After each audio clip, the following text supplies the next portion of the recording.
Baiklah, Assalamualaikum warahmatullahi wabarakatuh. Waalaikumsalam warahmatullahi wabarakatuh. Apa kabar Ananda semuanya? Baik, Bu. Alhamdulillah baik, Ibu.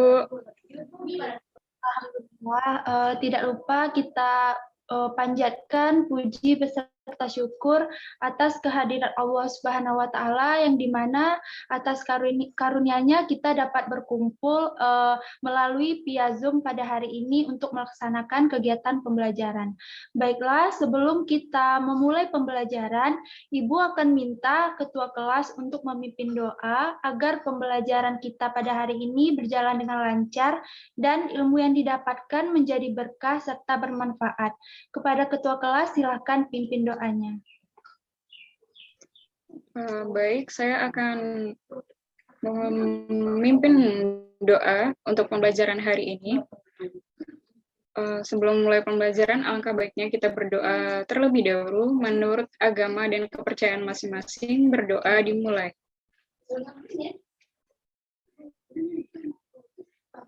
Berdoa selesai.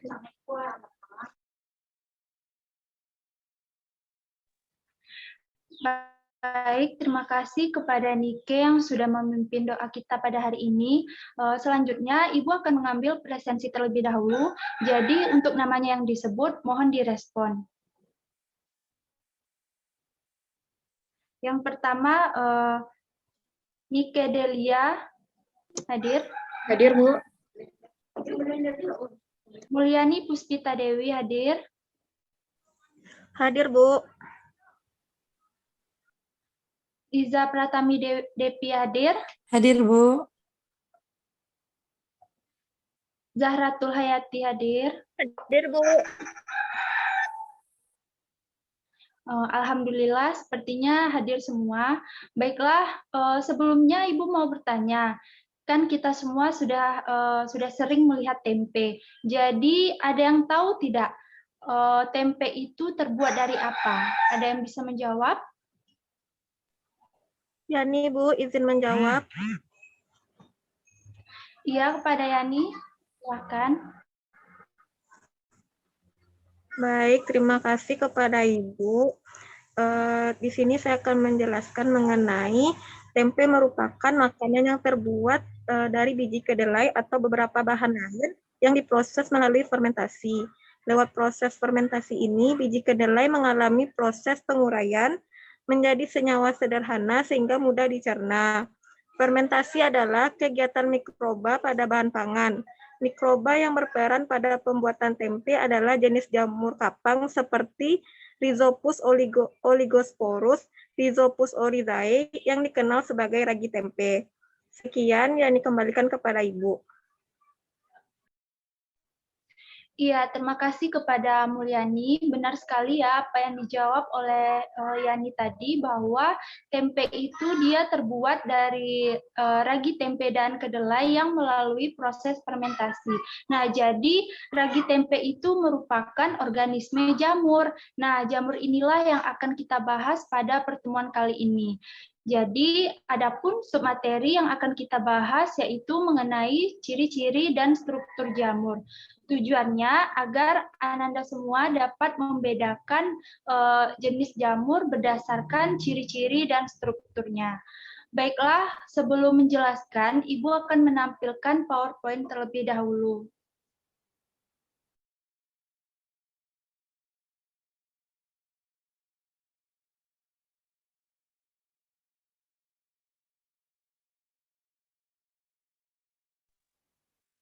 Apakah sudah terlihat PowerPoint Ibu?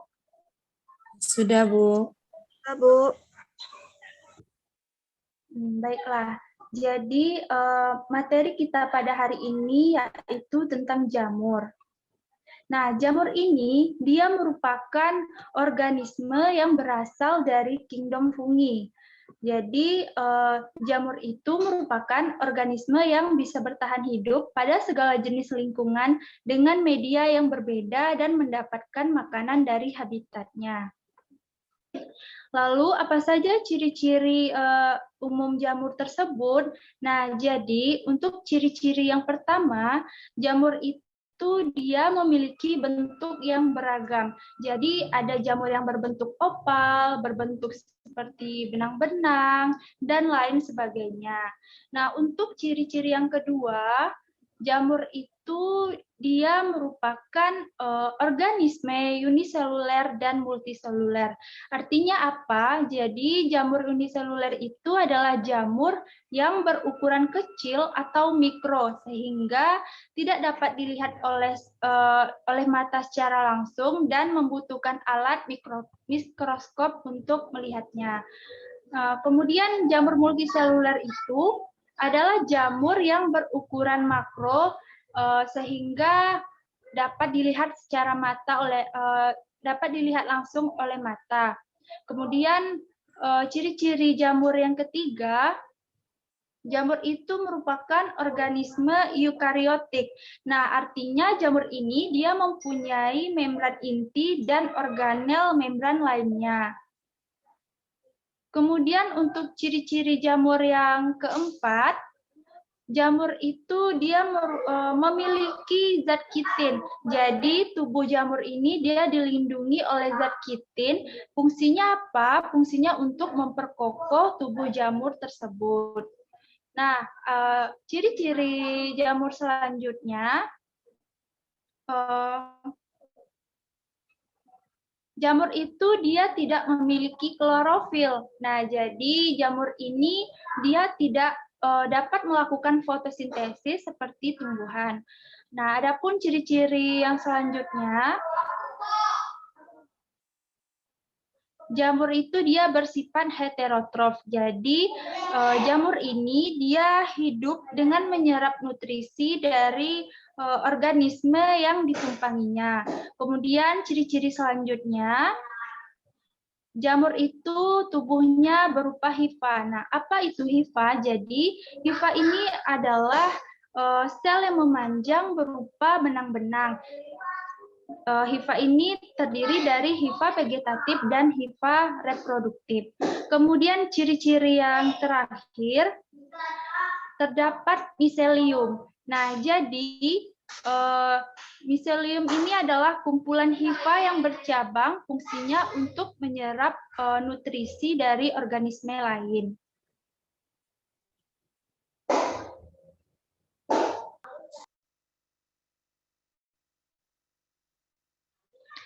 Nah, adapun struktur jamur secara umum, di sini dapat Ananda lihat bahwa jamur itu dia memiliki tudung jamur, kemudian memiliki lamela.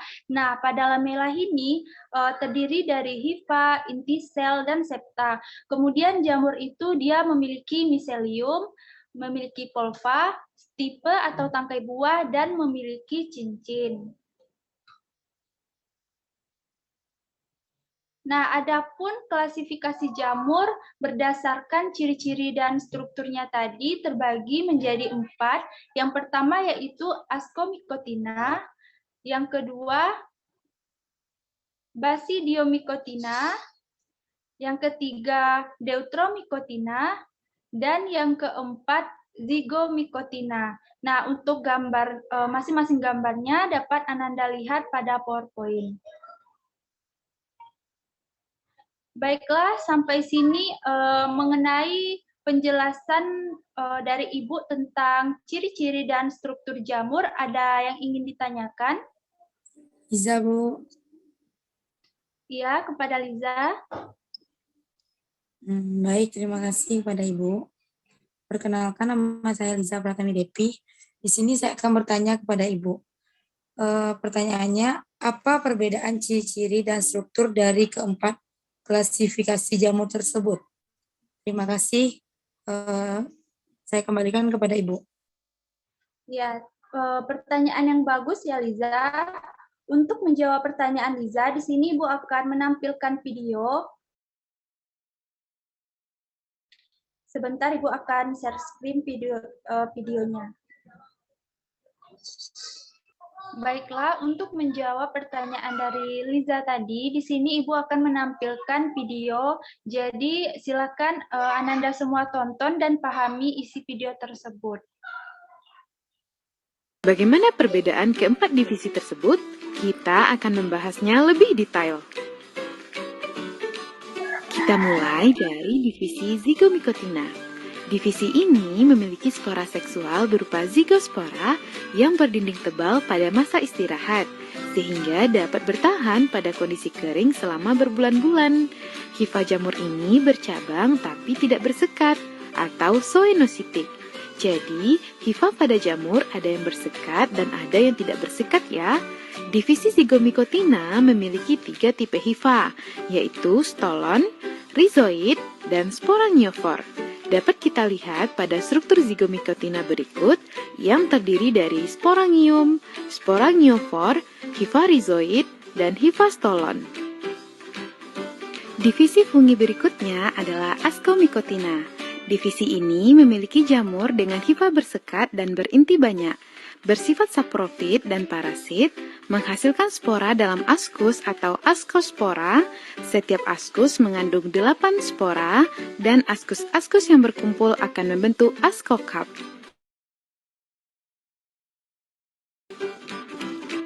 Bentuk-bentuk ascocarp pada Ascomycotina antara lain apotesium, ascocarp berbentuk mangkuk atau cawan, peritesium berbentuk seperti botol berleher yang terdapat lubang osteolum, cleistotesium berbentuk bola, dan ascus tanpa ascocarp. Divisi berikutnya, Basidiomycotina. Basidiomycotina merupakan jamur multiseluler dan berukuran makroskopis.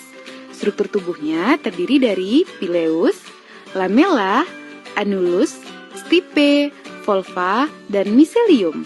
Memiliki hifa bersekat, bersifat saprofit pada serasah daun, berang padi, atau batang pohon yang mati, serta ada yang parasit pada tumbuhan dan manusia.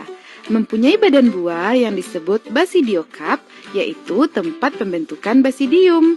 Basidium merupakan tempat terbentuknya spora. Bentuk basidiokarp bermacam-macam, seperti payung, kuping, atau setengah lingkaran. Divisi terakhir adalah Deuteromycotina. Kelompok jamur ini memiliki hifa yang bersekat-sekat. Umumnya berukuran mikroskopis. Selain itu, hidupnya berlangsung secara saprofit pada sisa makanan dan juga bersifat parasit yang dapat menyebabkan penyakit pada manusia, ternak, dan juga tanaman. Jamur kelompok Deuteromycotina ini dapat bersimbiosis dengan alga, membentuk lichens atau lumut kerak. Jika bersimbiosis dengan akar tumbuhan disebut mikoriza. Perkembangbiakan jamur ini hanya berlangsung secara aseksual, dengan membentuk spora conidiospora, blastospora, dan arthrospora. Reproduksi seksual pada jamur divisi ini belum diketahui, sehingga dinamakan fungi imperfecti atau jamur tidak sempurna. Baiklah, itu tadi dia video mengenai perbedaan dari keempat jenis jamur tersebut berdasarkan ciri-ciri dan strukturnya. Ibu harapkan Liza dan Ananda semuanya sudah dapat memahami video tersebut. Baiklah, kegiatan kita selanjutnya di sini Ibu akan membentuk kelompok. Jadi satu kelompok itu terdiri dari 2 anggota. Nah, untuk kelompok 1 Ibu akan tunjuk Nike dan Zahratul Hayati, dan kelompok 2 Mulyani dan Liza Pratami. Baiklah, silakan dikerjakan LKPD-nya, silakan diskusi. Untuk LKPD-nya akan Ibu share melalui WA Group, jadi Ibu akan memberikan waktu selama 30 menit untuk Ananda semua berdiskusi mengisi LKPD tersebut. Setelah itu, Ibu akan menunjuk salah satu kelompok untuk mempresentasikannya. Baiklah, silakan dikerjakan. Baiklah, Ananda semuanya, waktu sudah melewati 30 menit, jadi Ibu harapkan semua kelompok sudah selesai mengisi dan berdiskusi LKPD-nya tersebut. Baiklah, di sini Ibu akan menunjuk kelompok 1 tampil mempresentasikan. Kepada kelompok 1, silakan share screen hasil diskusinya melalui Zoom ini. Baiklah, saya kelompok 1 dengan anggota saya sendiri dan Yaya. Berikut hasil diskusi kami.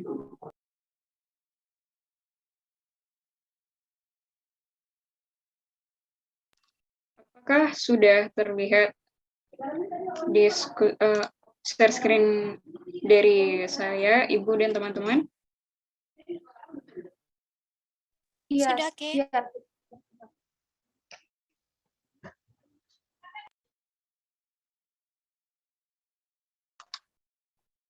Baik, pertama saya akan menjelaskan terlebih dahulu tujuan pembelajarannya, yaitu pertama melalui diskusi kelompok, siswa dapat menjelaskan ciri-ciri umum fungsi. Dua, melalui diskusi kelompok, siswa dapat menjabarkan ciri-ciri tertentu yang ada pada setiap 4 divisi fungsi. Lanjut, ini alat dan bahan serta langkah kerjanya. Berikut hasil diskusi kami, yaitu mengidentifikasi ciri-ciri jamur, bentuk morfologinya, dan mengelompokkannya ke dalam divisio fungi. Ini ada jamur, dari ke-6 jenis jamur tersebut yang di atas, identifikasilah ke dalam tabel di bawah ini dan jawab pertanyaannya. Yaitu kelompok saya mengelompokkan, yaitu Zygomicota. Jamurnya yaitu jamur pembuatan tempe dengan nama latin Rhizopus oryzae dan bentuknya kapang. Lanjut, yang kedua ada jamur pembuat kecap yaitu Rhizopus wenti dengan bentuk kapang. Ascomycota yaitu yang termasuk jamurnya yaitu jamur piala dengan nama latin Ascomycota sp dengan bentuk tubuh buah berbentuk piala atau cawan. Yang ketiga ada Basidiomycota yang tergolong ke dalam jamur Basidiomycota yaitu jamur kuping dengan nama latin Auricularia polytricha dengan bentuk tubuh buah berbentuk kuping. Selanjutnya ada jamur kayu dengan nama latin Gonoderma opalatum yang bentuknya seperti setengah lingkaran. Lanjut, Deuteramycota yang tergolong contohnya yaitu jamur panu dengan nama latin Tinea versicolor dengan bentuknya khamir. Untuk bagian selanjutnya, pertanyaan akan dilanjutkan oleh teman saya, Zahratul Hayati. Kepada Zahratul Hayati, disilakan. Terima kasih moderator. Saya akan melanjutkan jawaban dari pertanyaan LKPD yang sudah dikerjakan berkelompok. Yaitu yang pertama, ke-6 jenis jamur tersebut memiliki bentuk yang berbeda-beda. Namun mengapa ke-6 dikelompokkan ke dalam fungi? Jawaban dari kelompok kami yaitu karena ke-6 jenis sama-sama menghasilkan spora. Selanjutnya nomor 2, apa persamaan ciri-cirinya sehingga dikelompokkan ke dalam fungi? Jawabannya tidak berklorofil, artinya tidak punya zat hijau daun untuk berfotosintesis sehingga akan melangsungkan heterotrof, di mana heterotrof merupakan organisme yang tidak mampu membuat makanannya sendiri, namun mendapatkan makanannya dengan cara menjadi parasit atau saprofit atau simbiosis mutual.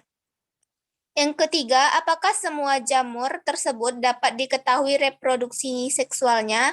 Jika tidak, jelaskan, dan jika iya, kenapa? Jawaban dari kelompok kami yaitu tidak semua, karena ada jamur yang belum diketahui reproduksi seksualnya. Contohnya pada jamur panu, jamur yang tidak punya reproduksi seksual, artinya kelompok Deuteromycota, yang mana tubuhnya tidak mengalami metagenesis akibat dari susunan tubuhnya yang masih tetap uniseluler.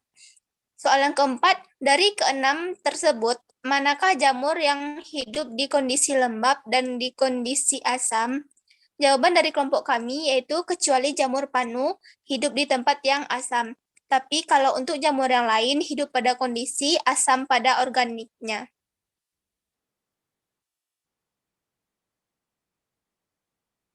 Kesimpulan dari LKPD yang kami buat, yang pertama ciri-ciri umum fungi. Satu, tidak berklorofil, heterotrof, dan eukariotik. Yang kedua, macam-macam divisi fungi. Yang pertama, Zygomicota, uniseluler dan multiseluler, dan reproduksi seksualnya membentuk zigot. Yang kedua, Ascomycota, uniseluler dan multiseluler, dengan reproduksi seksualnya membentuk tubuh buah seperti cawan atau piala. Dan yang ketiga, Basidiomycota, uniseluler dan multiseluler, dengan reproduksi seksualnya membentuk tubuh buah seperti tudung. Yang terakhir, Deuteromycota, yang hanya uniseluler saja, akibatnya reproduksi seksualnya tidak ada sama sekali, karena tidak dapat melangsungkan siklus hidup secara metagenesis. Sekian jawaban yang dapat saya sampaikan. Saya kembalikan kepada moderator. Baik, terima kasih kepada Zahratul Hayati yang telah melanjutkan presentasi mengenai LKPD tentang jamur. Baiklah, untuk rekan-rekan yang ingin menanyakan tentang hasil diskusi LKPD yang telah kami presentasikan, disilahkan. Liza, Nike. Izin Ya, bertanya. silakan kepada Siapa Liza nih? terlebih dahulu. Baik, terima kasih kepada moderator. Di sini saya akan bertanya kepada kelompok. Bagaimana ciri-ciri pada jamur tempe dan apa manfaatnya dalam pembuatan tempe? Terima kasih, kami kembalikan kepada moderator. Baik, selanjutnya jika ada yang ingin rekan-rekan yang ingin bertanya, dipersilakan. Izin bertanya, moderator. Ya, kepada Yani disilakan.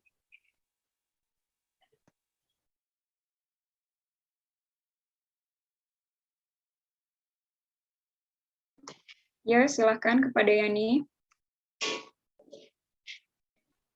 Baiklah, saya Mulyani Puspita Dewi ingin bertanya kepada kelompok penyaji, yaitu bagaimana cara membedakan jamur yang beracun dengan jamur yang tidak beracun berdasarkan ciri-cirinya.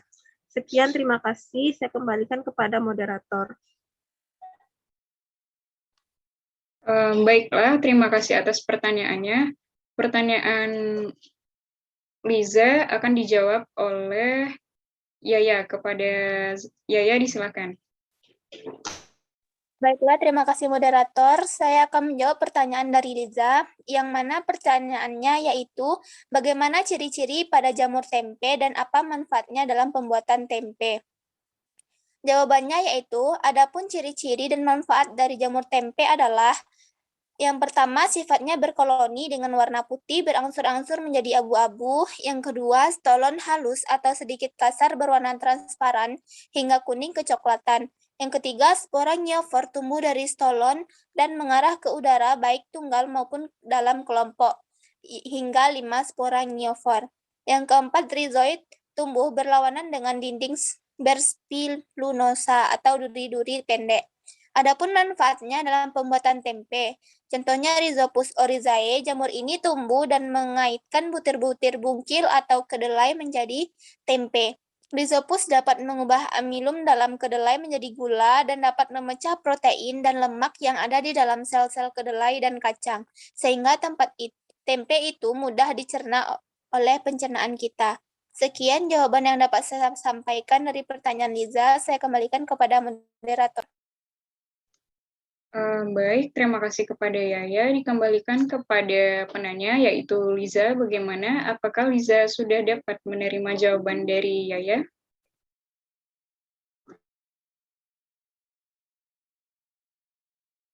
Diulangi lagi kepada Liza. Bagaimana Liza? Apakah sudah paham atas jawaban yang telah diberikan oleh Yaya? Baik, mungkin karena Liza ada terkendala jaringan,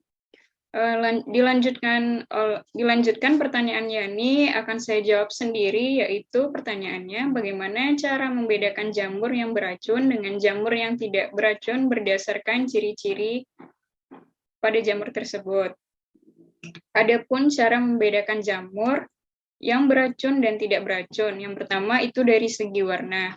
Jamur yang beracun cenderung memiliki warna yang mencolok seperti ada warna merah, kuning, hitam, dan juga biru pada tubuhnya. Sedangkan jamur yang aman untuk dikonsumsi manusia atau dimasak atau diolah, yaitu kebanyakan warna yang dimiliki oleh jamur tersebut tidak mencolok seperti ada terdapat warna putih pucat, kuning keputih-putihan, dan merah muda. Lanjut, yaitu dari segi bau atau aroma. Berdasarkan baunya, jenis jamur yang beracun relatif menimbulkan bau yang menyengat seperti bau kotoran atau bau busuk, bau amonia, dan lainnya. Sedangkan jamur yang aman dikonsumsi itu tidak menimbulkan bau yang menyengat pada hidung. Di Eropa dan juga Amerika, kebanyakan pencari jamur itu menggunakan babi terlatih untuk membantu mendeteksi manakah jamur yang beracun dan jamur yang tidak beracun. Selanjutnya, dari segi cawan. Jamur yang beracun kebanyakan memiliki cincin atau sering disebut dengan cawan. Sedangkan jamur yang aman dikonsumsi kebanyakan tidak memiliki cawan. Yang keempat, yaitu habitat tumbuhnya. Tempat tinggal atau habitat tumbuh berkembang jamur juga menentukan kondisi jamur. Jamur dikatakan beracun atau tidak itu kebanyakan jamur yang beracun itu tinggalnya di habitat yang kumuh atau kotor, misalnya di tempat sampah, di kandang hewan, dekat kotoran hewan. Sedangkan jamur yang aman untuk dikonsumsi cenderung di habitat yang perkembangbiakannya atau pertumbuhannya itu tidak kumuh atau kotor. Misalnya di dekat kayu, pohon yang berkayu. Lanjut, yang kelima yaitu ada perubahan warna. Jamur cenderung mengalami perubahan warna seiring pertumbuhan atau berjalannya waktu. Jamur yang beracun itu akan mengalami perubahan warna yang relatif cepat dibandingkan jamur yang tidak beracun atau aman untuk dikonsumsi. Misalnya, berubah warna dari putih ke warna yang lebih gelap. Selain itu, racun dapat juga dideteksi dengan cara mengiriskan pisau ke jamur. Jika pada pisau jamur yang beracun itu akan meninggalkan jejak hitam atau warna biru tua. Sedangkan pada jamur yang tidak beracun atau aman dikonsumsi tidak menimbulkan efek berkarat pada pisau di kemudian harinya. Mungkin itu saja yang dapat saya sampaikan. Dikembalikan kepada penanya, yaitu Yani. Bagaimana Yani? Apakah Yani sudah memahami jawaban yang saya sampaikan?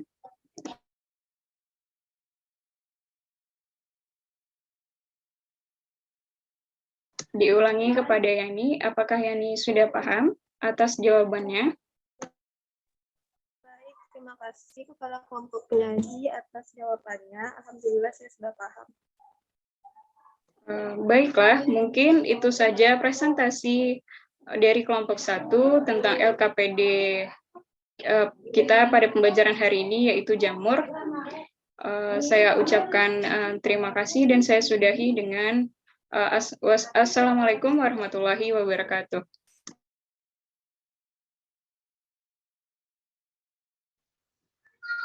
Ya, baiklah. Terima kasih kepada kelompok 1 yang sudah mempresentasikan hasil diskusinya. Dan terima kasih juga kepada Ananda yang lain yang sudah berpartisipasi dalam memberi pertanyaan kepada kelompok 1. Baiklah, sepertinya waktu kita sudah hampir habis. Jadi, Ibu ingatkan kembali bahwa untuk materi tentang ciri-ciri dan struktur jamur ini, Ananda harus perbanyak membaca dan mempelajarinya. Dan jangan lupa untuk pertemuan berikutnya, kita akan membahas tentang cara hidup dan reproduksi jamur. Jadi silakan Ananda baca juga materi untuk pertemuan berikutnya. Baiklah, terima kasih Ibu ucapkan kepada Ananda semua. Pembelajaran kita pada hari ini semoga dapat menjadi berkah bagi kita semua. Dan akhir kata Ibu ucapkan wassalamualaikum warahmatullahi wabarakatuh. Waalaikumsalam warahmatullahi wabarakatuh. Waalaikumsalam warahmatullahi wabarakatuh.